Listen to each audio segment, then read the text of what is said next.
When I was little, my dad called me professor.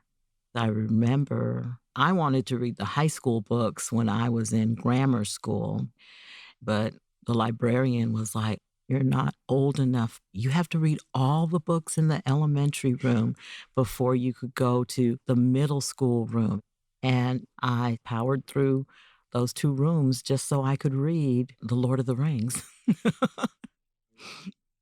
I had been living this carefree life, but when Dr. King was assassinated, I believe I was 11 years old.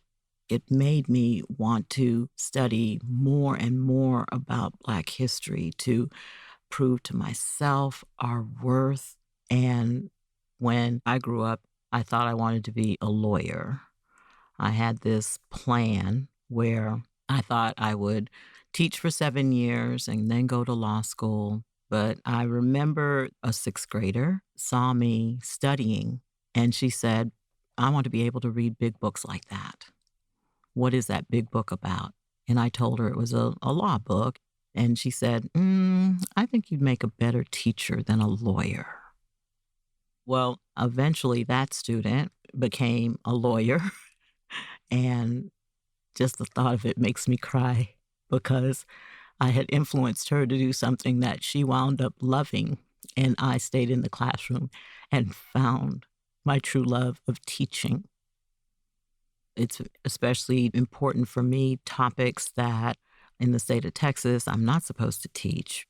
Like just recently, we talked about Juneteenth and its connection to Houston.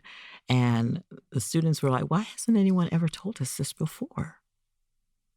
When we take out big chunks of history, that diminishment diminishes us.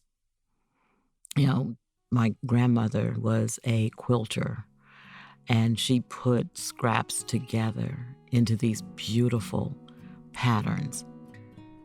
And I feel that I'm doing that, but with history.